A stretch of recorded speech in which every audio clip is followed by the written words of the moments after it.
So let me try that one more time. Okay. You hear me speak.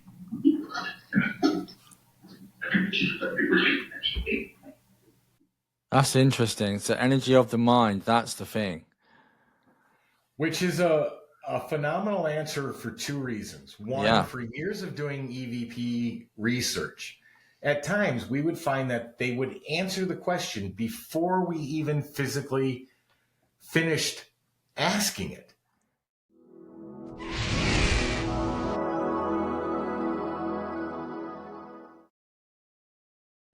Hi, everybody, and welcome back to Spiritual Talk. My guest today is Tony Raifman.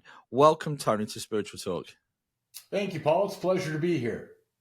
Now, I'm really excited to have you on, Tony, and you also do instrumental trance communication.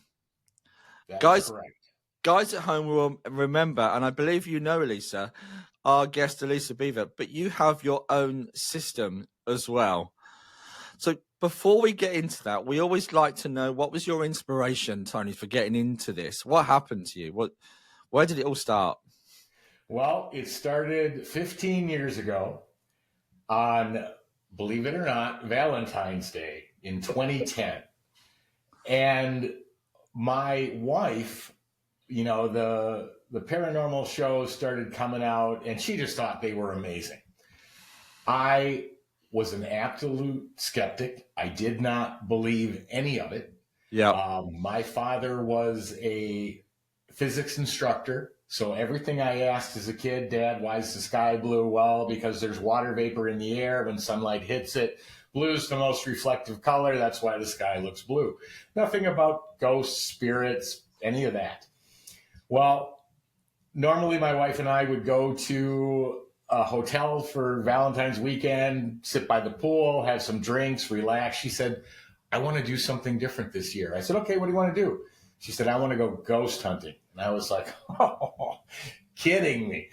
Well, I had two choices. I could take her or have her mad at me until next Valentine's Day. So I took her and bought her some equipment. You know, she had a great weekend. That was all I cared about. But it was when she got the stuff home, the photographs, the video recordings, and especially the audio out of the digital recorder. You know, I played along. I asked questions like she was asking questions. I, tried to give her a fun weekend. Yeah. But there were answers on the recorder answering our question. When it was 3 a.m, we were in the basement of this hotel. No one was there. No one else was even up. Yet someone was answering and responding to the questions that we asked. That blew my mind. Yeah. So I spent about a month trying to debunk it, couldn't, and finally just said, let's go back. Maybe there was an air vent where voices were coming through and the recorder picked them up. There were things in pictures. She's like, what is that? That wasn't there when we took it. So I said, maybe there's an outside street light. Maybe there was a window that light was coming in. So we went back. I said, let's find out what was causing this.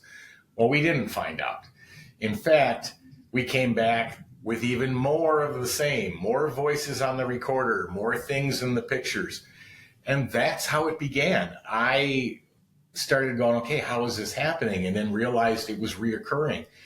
We became fascinated with EVP because unlike any other paranormal device, you can tell whether it's a male or a female talking. You can tell if it's an adult or a child. You can tell their emotional state. Are they upset? Are they angry? Are they happy? Are they excited? And you can tell, what language they're speaking or if they have some sort of territory accent.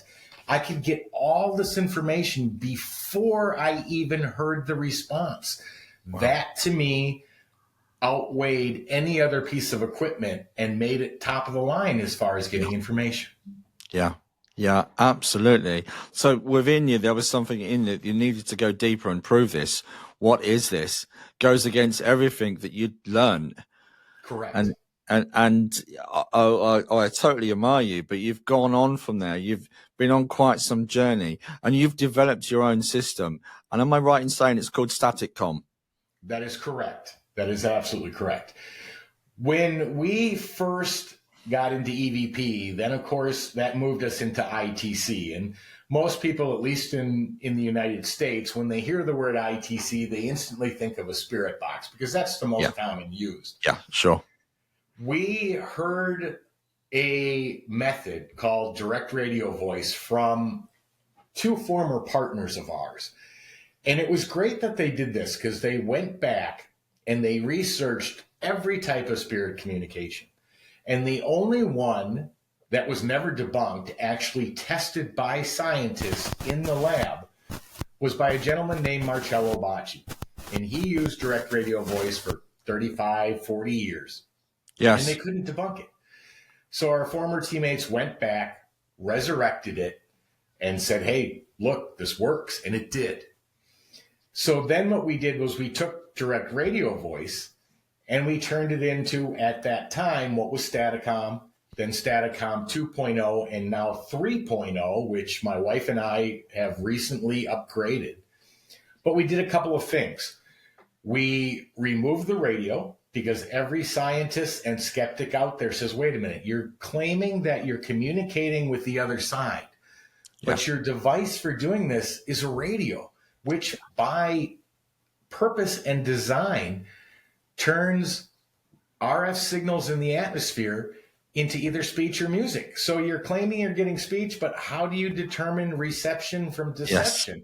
How do you know what's radio and what's spirit? Well, that was a very good point, and very, it was low-hanging fruit to allowing them to be able to just say, that's not what's happening, it's something else. So we removed that. Then we turned around and we took all of the functionality that happens from when you do EVP or record and review, is that you'll put a recorder down, you'll ask all your questions, then you'll take it back, you'll load it into your computer, you may amplify it, you may slow it down, you may try to get rid of background noise. All of that functionality happens within Staticom in real time. So we don't have to filter it. We just speak. The voices answer. We use white noise as the only input into the system. There's no mics. There's nothing else.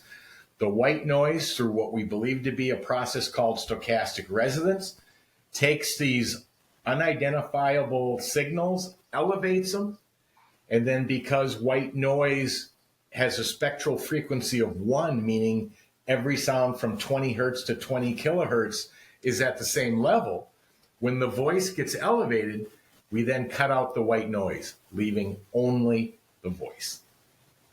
Wow. And that process in itself must have taken a very long time. The process itself, we kind of figured out what we needed and how it should work.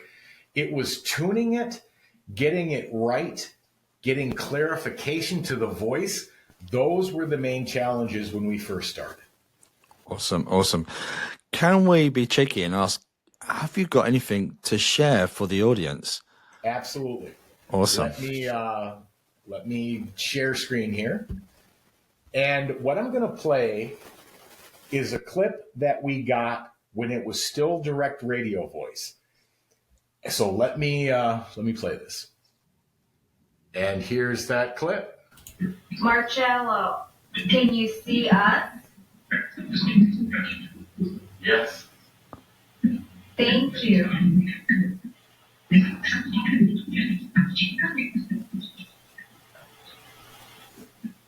Marcello, you started this method. It's working. Can you please try to communicate with us?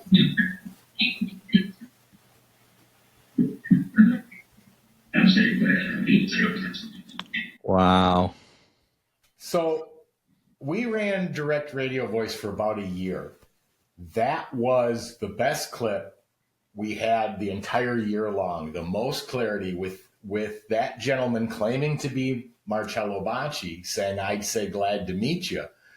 It's funny because although he's speaking English, you can still hear the sort of dialect in his voice or the accent in his voice. But to get that response was amazing. But again, a year had gone by, and that was the clearest one we had ever received. Just to give it some context, Marcello Bocci, if I'm right in saying, was an Italian gentleman that lived up a mountain. Well, not a mountain. He lived up a hill in Italy in a small village, and he was able to reproduce direct voice through his old-fashioned radio. Correct. And I remember there was a clip somewhere of him, Tony. I believe it was on Netflix. I'm not sure if it's available anymore. It was the skull experiment, and the guys from the skull experiment went out to meet him and listen to this direct voice comparison. And there'd be 50 people from the local village in the audience, and he'd tune it in. But there was no valves. There was nothing to make it work. So it was phenomenal beyond. It was fantastic. But to hear his voice there, nice to meet you, you can hear that kind of, like you said, that Italian twang. Right, exactly. Yeah. And yeah, he used a vacuum tube radio because that's what was around during that time. And when he was taken into the lab, the scientists said, let me try to pull a vacuum tube and see if you still get voices. So they pulled the first one, he still got voices. They pulled the second one, he still got voices. Then the scientist said, well, if I pull the third one and you still get voices, I'll eat it. Well, he pulled the third one, Marcello still got voices. And then he said to him, don't eat that. That's glass. That's no good. Don't do that. But the fact of the matter is that the only thing they could remove to keep the voices from coming in were Marcello himself. If they removed Marcello, the voices stopped. So obviously there was a combination between the electronic media being used and the user of it having some sort of connection. Yeah. Yeah, that is pretty amazing. It sounded really good as well. Could we hear it one more time? Sure. Marcello, can you see us? Yes. Thank you.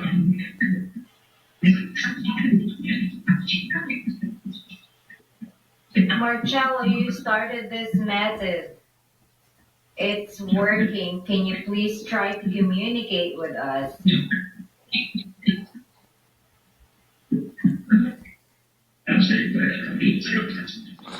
Wow, you can hear that. You can hear that Italian twang. You can. And we noticed that right off the bat, having done this for so long. But we always, like I said, there's so much additional information that can be gained from a piece of audio that you can't get from any other blinking light or music playing piece of equipment. And so this is the path we started going down and following. But that communication, really helped propel the whole process, because we knew we got it once. We knew we had to figure out how to keep continuing to make that happen. And that, like I said, turned in from it going away from the radio, taking the radio away, using a live white noise generator. And then the other thing that was done between the change from direct radio voice to Staticom was that we slowed down live white noise in real time. Ah, okay. Because spirits speak so fast that a lot of times you'll think you'll hear a syllable. If you slow it down at least 50%, it's a full sentence. Wow. And that's what we did. So that live white noise that's being injected is slowed down 50% in real time, and then allows us to hear every word in every sentence. Wow. Wow. For those that were listening, you might have recognized the voice that was talking. That was our friend of the show, Elisa Beaver. So, Elisa, if you're watching, hello. And I know you guys work together because I believe you're meeting tomorrow. We had this conversation pre-show. And we're meeting for the first time, actually, tomorrow. The voice you heard in there was my wife. Oh, it was your what? Oh, gosh, sorry, Lisa. I've just married you off for Tony. I'm so sorry. But it's interesting, as a community, you're quite tight-knit, and there's not many people doing what you're doing. No, there are others, but it's few and far between. And, a lot of it's just because you're challenging what a lot of people have ingrained in them as far as religious values, what they believe is right or wrong. You are challenging, although science has made huge progression in understanding that, hey, maybe consciousness does survive death, but the majority of them still adhere to their original teachings that if the body dies, the brain dies, consciousness dies. Yeah. We don't believe that to be true at all. And then the other complications are that because you're fighting science at times, because you're fighting religion, and because you're fighting people who just don't want to know about it, that makes it extremely challenging. So it takes a brave individual or sets of individuals like the ones that are out there today to continue pushing the boundaries with this. And you're not the only one. We're lucky enough also, guys, to Sonia Rinaldi, who's agreed to come on the show as well later on in the year. So we're so excited. And she was one of the first pioneers, I believe. And I know, well, Mr. Bocci was going way back, and I'm sure there was others before him, but it's a very unique subject. It's very, like I said, it's very such a small community. But talking about, well, first of all, because I've got so many questions in my head, Tony. Sure. White noise generator. I know some technical people will want to know what is and how have you created a white noise generator? Well, the white noise generator was actually bought. You can buy them online or at electronic stores. Basically, what it does is it's a computerized chip. Okay. And it blends every frequency the human ear can hear together. So everything from 20 hertz to 20 kilohertz, which is every sound the human ear can hear, puts them all at the same level, same volume, and then plays them all at once. Okay. And that creates what we call as white noise. Well, that kind of burst my bubble because I was just thinking this big generator outside your office that you have to put diesel in to get it going. So it's probably about this big. Okay. And it's a little piece of electronic that produces the sound that you hear between radio stations on a radio. Yeah. It's just that sound, and that's it. Yeah, that's wonderful. Can I ask, though, about some of the content or context that you've heard, some of the more unusual things that have stood out for you? Has there been anything specifically? We talked about religion and belief systems. Has there been any contact or dialogue about faith, religion, that kind of thing? We asked a question, I think this was probably a year or two ago, and I don't think I have that clip up. But I said, there's a religious holiday coming up in a couple of days. What holiday is it? And I got the answer, Easter. Yeah. And I said, yes, it's Easter's coming up. And then a voice came through and said, that's Jesus. And I said, yes, you're correct. And then my wife said, what did he do on that day? And then the answer came back, rose. And my wife said, rose from what? And then the answer came back, death. And then I had to ask, I said, have you seen Jesus? And a woman's voice came through and she said, I haven't. And then a little girl comes in and says, where is he? Where is he? But that's about as much information that we've been able to pull on a religious standpoint. Now, is that because they're not allowed to say? Is that because we don't have the information 100% correct? I don't know. We can't get every answer from every variable when the variables are outside of our knowledge. But that's probably the most religious conversation that's come up. I mean, we can ask, is there a God? Yeah. But answers don't come through on questions like that. Yeah. And I'm going to mention Elisa again because she did something after our last show, which was beautiful. And we spoke about it briefly. Elisa contacted my father, and I'm hoping to share it, guys, in a future podcast. And my father came through with his first and surname. Wow. And then he said, talk to mum. Now, Elisa had no idea about my family structure. My mum is still here. And that's exactly after being married for almost 50 years before my father passed. That's exactly what he'd want to do, is to let mother know that he's okay.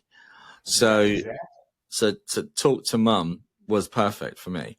But what I've noticed with the recording, since I've played it more and more to different family members and friends, because it is a large talking point, it's very big, because it's another layer of what a lot of us already believe, that evidence. And there was a guest we had on the show, a medium, Dr. Dr. Francis McCarthy, who said sometimes, and you said this point, no evidence for some people can ever change their mind and their belief system. But this is pushing the boundaries. It really is pushing the boundaries. But I have noticed the more I play this recording, it gets less. So what's going on there? Is it that I've got it on the phone? It's something to do with the recording. Is it the white noise? It's almost like it's a gift and you can only play it a few times before it's gone. Yeah, I mean, there are a variety of explanations as to why that can be happening, but I think the main one is partially what you just mentioned, is that response was meant for you. Yeah. It was meant for you to hear it. It was meant for you to recognize it and understand it, which you did. The other thing is that EVP work, there's some ear training that goes along with it. And I remember getting my very first EVP, and I couldn't even hear the words at first. I could hear that it didn't sound like I remember when I recorded it, but it took me probably playing it 50 times to be able to identify the speech, how it was occurring, and then be able to go, oh my gosh, they're speaking. Here's what they're saying. Yeah. And the more you play it over and over and over, that hearing adapts and changes, and you start to hear other things within it, noises, pops, crackles, and it can then pull away from the voice structure that's in there. So there's a whole bunch of reasons as to why if you play it over and over and over, it may sound different at times than what you originally remember hearing. Yeah. And are we getting to the point where we can have two-way open conversation? Absolutely. Matter of fact, 3.0, and we'll get to that. That's what we now have. We have a few more adjustments to make, and I think something's going to show up today, which is going to allow me to make that adjustment. Super excited about that. But let me go to another clip. Yes, please. And I will show you what, when we had Staticom 2.0 up and running, it ran for 3 years, something like that.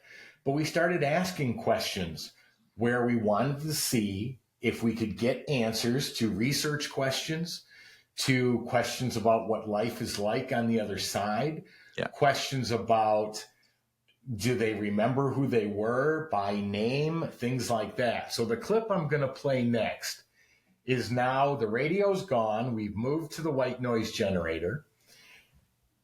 And let me just pause this for 1 second before I share it, because I haven't shared it yet. All right, so I'm going to ask, I want to know how they hear me speak. If they're not human, they don't have human ears. Yeah. And I'm human, and the sound I'm creating is created from my vocals. Yeah. But they don't have human ears for the follicles to vibrate, the liquid center to pulsate, to send that message to the brain. How do they hear me speak? So here's that clip when I asked, how do you hear me speak? How do you hear me speak?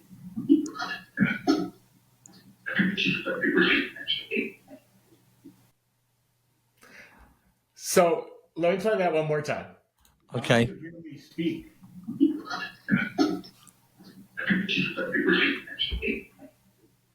That's interesting. It's the energy of the mind. That's the thing. Which is a phenomenal answer for two reasons. One, for years of doing EVP research, at times we would find that they would answer the question before we even physically finished asking it. So they didn't need my vocals to say it. It was energy of the mind or consciousness, which we had to actually reevaluate what we believed reality to be. Yeah. And we adapted kind of an idealism or analytic idealism philosophy, saying that the ontological primitive, or the one primary in life, is consciousness. Yes. There's a universal consciousness, which we're all part of. And when we're human, we're a sub part of that universal. But communication can still go back and forth. That's how universal consciousness grows, learns, and expands through our individual life experiences.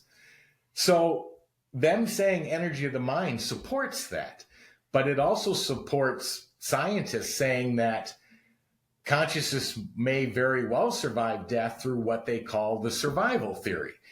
And that's great support for that as well. Yeah. In terms of that journey for you, though, your wife must have been smiling at this point because you're on board with everything that she believed in. She absolutely was for maybe the first 5 years. Now that we're in the 15, she's like, you ever going to stop? You ever going to put this down? And I look at her and I say, no, I'm not. I'm never going to stop. I'm never going to stop testing, researching, trying to find out more answers. It's not going to happen. It is amazing. And like you said, you're now moving towards this Staticom 300 or 3.0 or 3.0, correct. 3.0. Yeah. So what I'm going to play, let me real quickly just play the one about, so this next clip is really interesting because I asked them to say my name, and they did, my first and last name. And then I wanted to know, okay, if you know who I am, can you tell me who you are? And that's exactly what happens in this clip. Let me play that. Tony? Did you just say rat? Yep. So you know who I am. Can I know who you are? Yes, sir. Thank you. Who am I speaking to?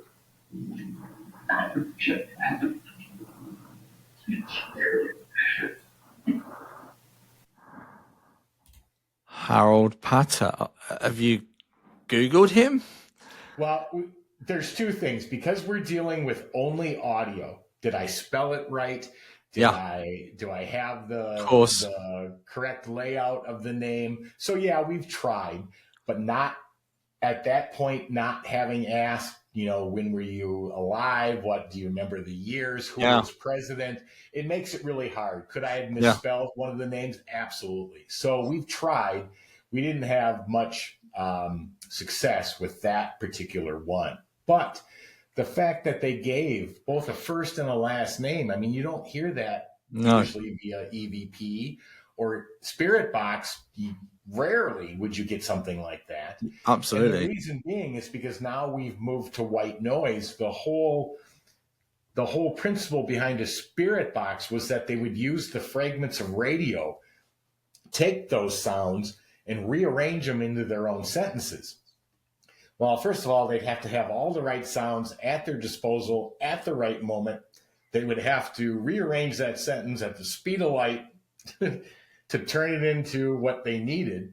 Yeah. And that just didn't seem feasible to us. And what actually, through our research, we found that the radio transmission, they don't use it at all. In fact, it cuts the communication off. Meaning if you get a word or two words from a spirit, the second it hits a station, the white noise is gone. And that's what they're using to speak. So when it hits a radio station, it cuts the communication. Yeah, but that's really exciting. But I wanted to ask, actually, I'm going to be cheeky. Can we be with you when you get Staticom 3.0 up and running with this two-way conversation? We'd love to be with you doing that live. Yeah, we can absolutely do that. That'll be fantastic. Like I said, the people say, well, how come you just can't play it and let the mic pick it up? Well, technically I can. But to do it like that, your clarity of what's coming out gets disturbed. Yeah. I can't hear what's being said by you or questions that you ask because this thing's speaking nonstop.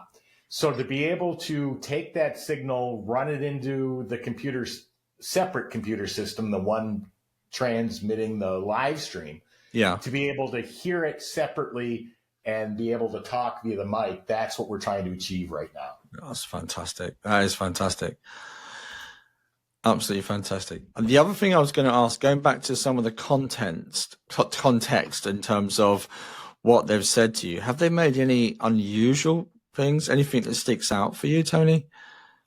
Yeah, I mean, we've asked so many questions, and I bet you we have 500-600 recordings over the last, I don't know how many years. But we also know that there is a point where they will stop talking. Like if we ask, what's the winning Powerball numbers? No. They do not answer that. Is it because they don't know? It could be. Or is it because they're under some kind of universal law that they know that they can't give us information that'll alter the life we are here to learn, to grow, and evolve? Now, let's face it, if they gave me the winning Powerball numbers, I won a couple of $1 billion, I'd probably go buy an island somewhere and fish till I passed away. And then the research stops and my growth would probably stop. And we don't believe they're allowed to do that. So we've noticed that they will talk about anything or give us answers to what has already occurred, but they will not give us answers to what the future holds. Even if it's a simple question like me saying, I have two choices. Should I do this or this? They don't answer because that is my choice to make. And we believe that they can't influence the life that you were meant to live, learn, and grow from. Yeah. Yeah, absolutely. Absolutely. By the way, Tony, if you do get the lottery numbers, let us know. I'll come with you. Okay. That fishing, sounds good. That sounds good to me. So yeah, fantastic. All right. So now I'm going to let you have a listen to 3.0. Now, you might be saying, well, I didn't hear that much clarity difference between DRV to 2.0. And true, but 2.0 produced the results, the clarity that DRV did on a much more regular basis. Okay. But not continuously. 3.0 will keep that clarity continuously.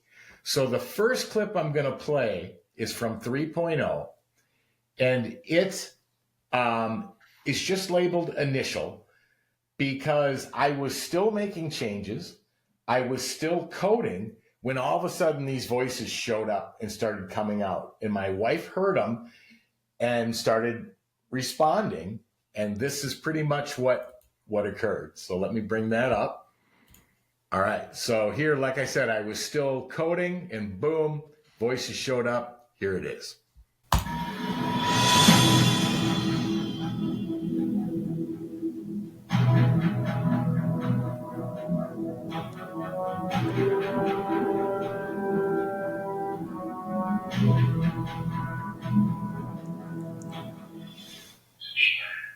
Speaker.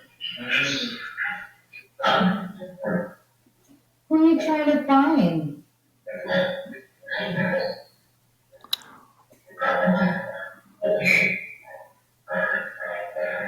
Yeah.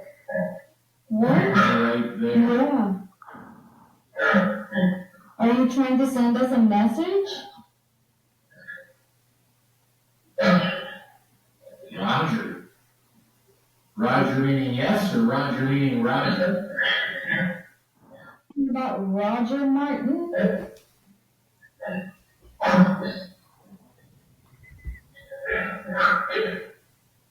Yes, Martin. So you can hear the live two-way communication with intelligence, timing and relevance to the question asked and the answer given. And as most guys would know, their wife is in the background talking as well. And it was responding to your wife as well, which is amazing. Correct. And the funniest part is people always say, well, when you develop this, did they ever help you develop it? Yes. You heard him say perfect right there. I was moving dials, trying to listen to where the clarity, and he's like, perfect, right there. I stopped. I stopped moving it. That is amazing. That is amazing. That is so brilliant. Have you got any more teasers like that, Tony? You bet I do. Okay. Okay, so this next one, this was the same night, later on in the night, once we realized that it was running and that vocals were coming through. But my wife was saying to me, I don't feel good. I'm in pain. And so when I got it up and running again, I asked, my wife's not feeling well. What can she do? Here's the response they gave.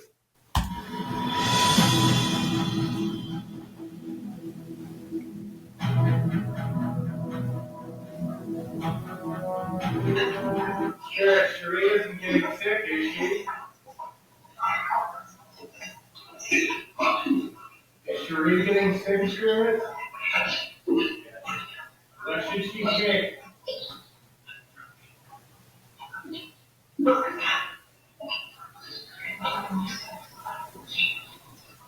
Who created Staticom?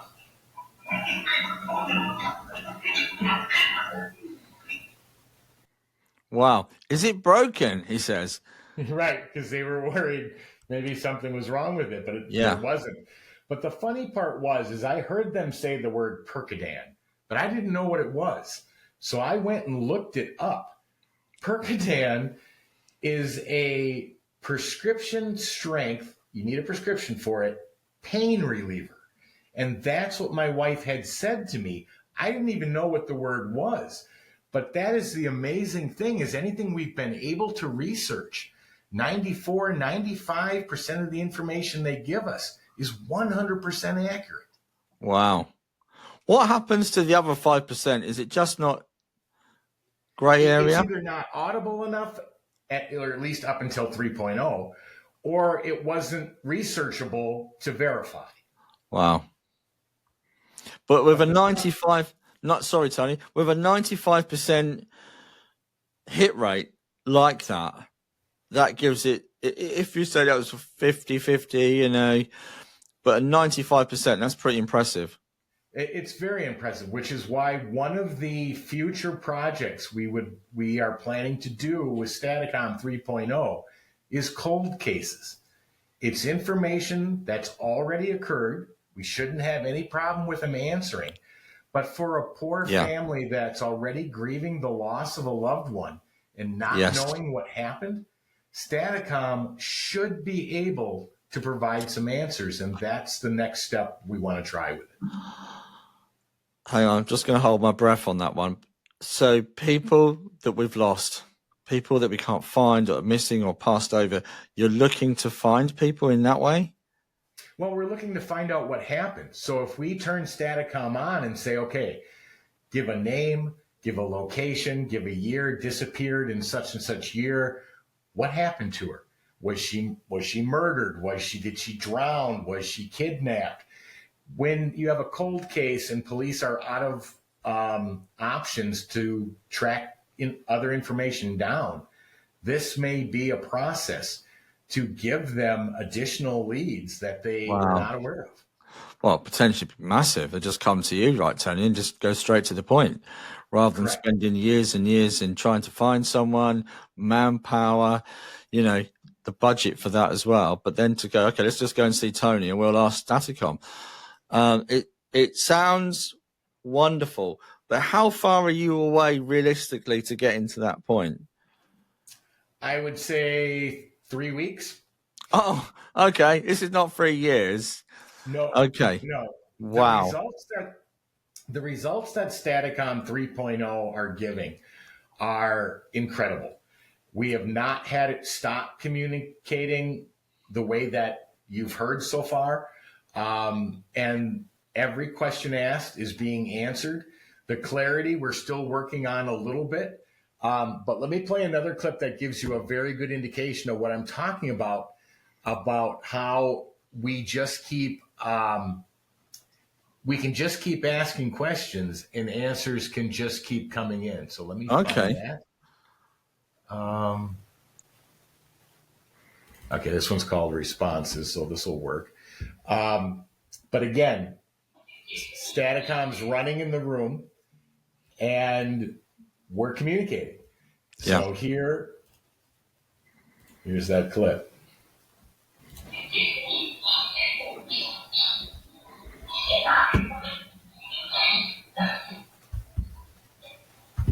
Raifman, I heard you say Raifman. Yes. What did you want to say to Roger? It's Tony.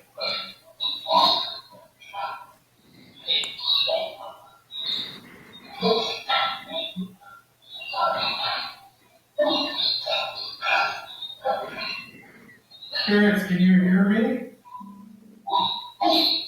Yes, okay. That was a loud voice that just answered. What's your name? That's a strange name.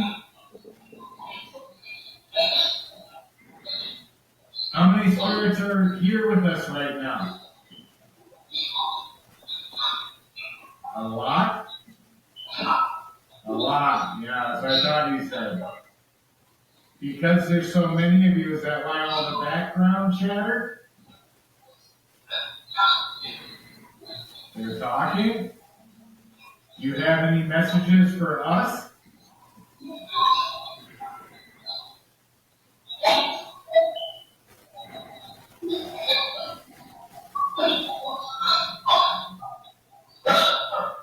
Raifman, I heard that.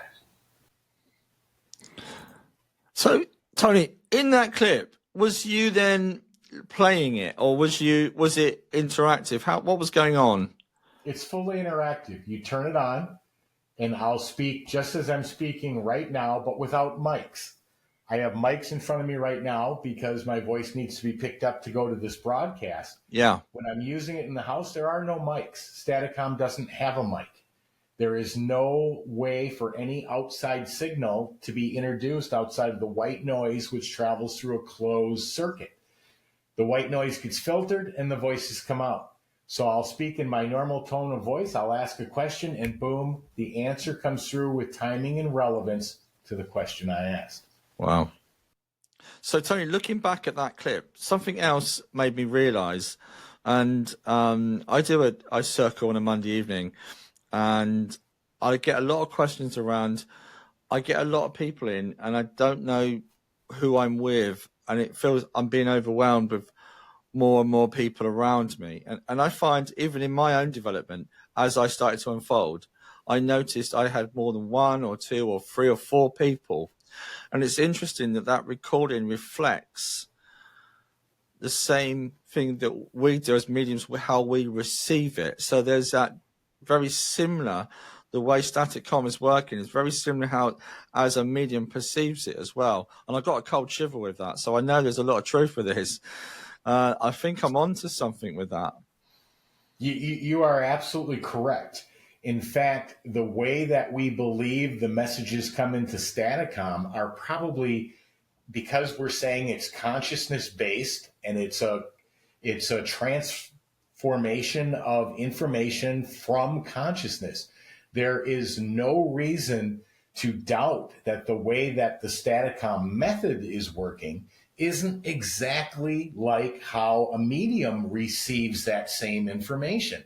And yes, I think it's brilliant that you notice that when you do it, you might be overwhelmed by multiple voices trying to talk over each other, or getting confused between who said what or who's saying what.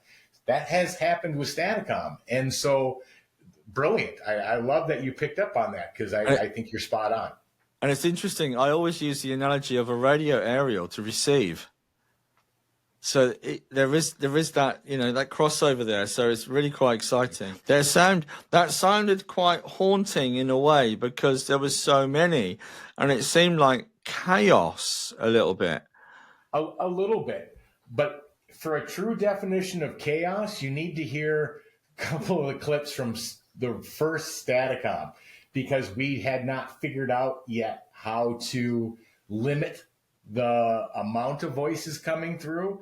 And Okay. it was like you had dropped a mic in the middle of a gymnasium filled with a couple thousand people all speaking at once. Wow. Wow. Wow. It's amazing. Uh, yeah. I mean, have you got any more clips like that? Have you got one more? Yeah, I have one more. Let me bring that one up. All right. So I think this is the last clip I have. But again, no research questions asked here. People always ask us, did you ask how the pyramids were built? Does Atlantis exist? There Yeah. are millions of questions that we could ask. Oh, And gosh. we Yeah. spend the next 20 years just asking questions. But because we're still in the research, we're focusing on that. Yeah. Sure. Okay, here's that clip.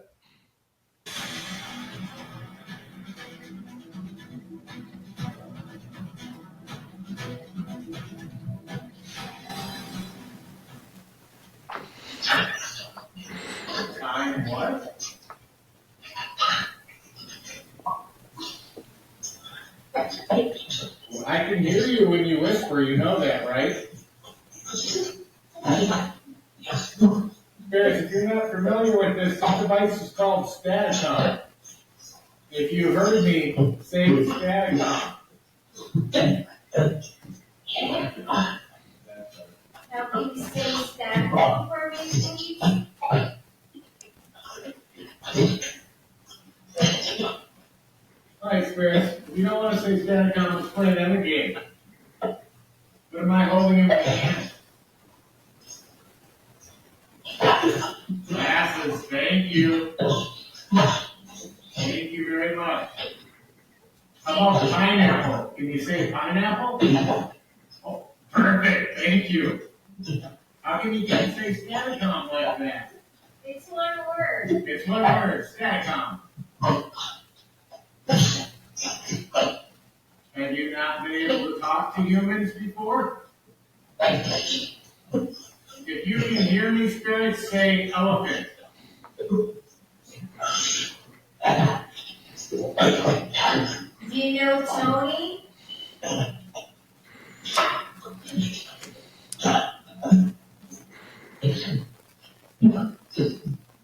It's me. If we use this device to help cold cases, will you answer the question? Yeah, sure. You bet. Thank you. That will help. That'll help a lot.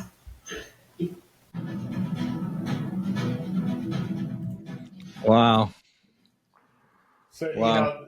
like I said, the whole purpose of that was the fact that we could keep asking questions, keep getting responses that were timed and relevant to the question asked. And that has not been seen before. But you'd left the camera in the living room? Is that how it's... My wife was holding her phone. Ah, and she was picking it up by her phone.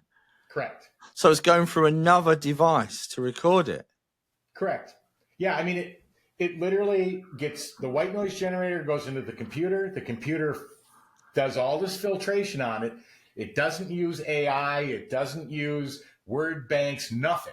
It's just white noise. All we do is filter it, we denoise it, and then we cut the white noise level off, and the voice comes out through a speaker.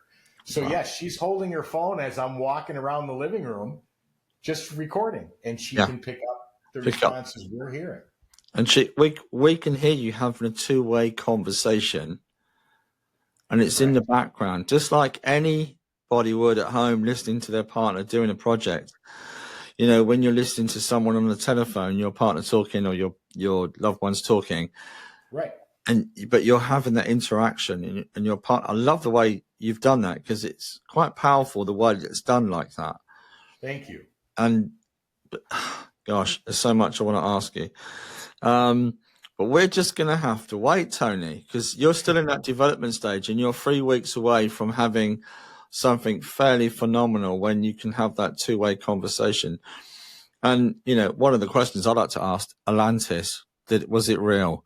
The Anunnaki. I actually didn't ask that one yet, but that was my point, is that you could spend 20 years Yeah. asking a couple million questions to see what answer you get. Would I love to know whether Atlantis really exists? Of course I would. Is it a question I'll probably ask? You bet it is. Yeah. It's just that with timing, the research, the always modifying it to make it better. I mean, I don't do this full time. I have an actual job like everybody else, and this is done in my free time. Yeah. But yeah, it's fascinating, it's overwhelming, and it's very time consuming. It is. It is. I love the machine that you had. And again, I've got this mental picture of you in a back shed somewhere, this big steam power driven machine, and you're covered in oil and you're working these different levers to get what. I'll keep that in my mind because it's great. It reminds me of a video that Kate Bush once done with cloud busting. And I'm showing my age now, guys, but it's fantastic. So we really want to stick around for the future, Tony. Please don't go anywhere. We want to come back for more, and hopefully we can ask some of those big questions live.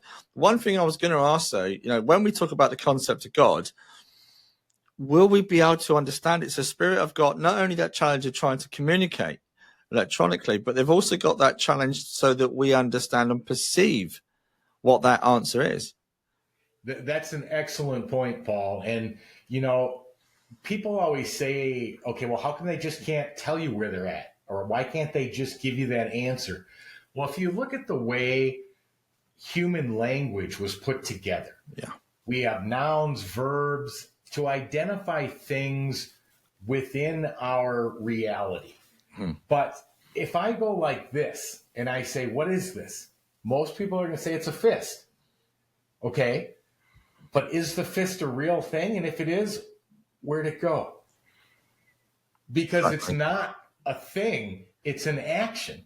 Yeah. It's an action of my hand, not a thing in itself. So then the next question comes and people say, well, why can't they tell you where they are? Well, time and space are human constructs. Yeah. And if they don't have those rules or limitations, it's hard. It would be hard for them to explain where they're at if they're not confined to what we believe is time and space restrictions. It would like me saying to you, Paul, do you like ice cream? And you saying yes. I said, well, without using time, tell me when you enjoyed your last ice cream. Yeah. You couldn't do it. You can't say yesterday or last week or 15 hours ago. That's all time. That's our human construct. Absolutely. Absolutely. And so it just adds, I should say, another level to where you guys are going. And I'm very excited, and it's not me doing it, but I'm very excited for you. We wish you all the luck in the world. But one last question before we say goodbye. We know Staticom 3.0 is coming out very soon. But where do you see yourself going? I know you said about finding missing people. Is there more to come? Is there a Staticom 0.4? There will be Staticom higher versions to come every time we make a breakthrough in either how it functions, the clarity that we get, or whatever other advancements we make. Those will continue until I'm no longer around, and I'm sure someone else hopefully will take over where we leave off and progress it even further. But absolutely, we are speaking at the Halifax Paranormal Symposium on Staticom and another version that is out there. We just accepted to speak at Phenomicon here in the US. We do various public demonstrations where people can come hear it, ask their own questions, get their own answers. There is scientific stuff, questions being asked that we think Staticom may be able to answer. So the advancement of it, the doors that are going to hopefully open from it, we don't even know the boundaries of where that would end, because they just continue to go, you know what, this may shed some light on that. Yeah. Yeah. Well, it's very profound, very powerful. And we wish you all the luck in the world. And we can't thank you enough for giving up your time, Tony, this evening to be on Spiritual Talk. And guys, we will be back with Tony. I'm pretty sure that when he has a breakthrough, we'll be back. And who knows? Let's see what comes from the spirit world. It's going to be brilliant. So, but for now, everybody, thank you so much for joining us. And we'll be back again with another episode of Spiritual Talk. Take care, everyone.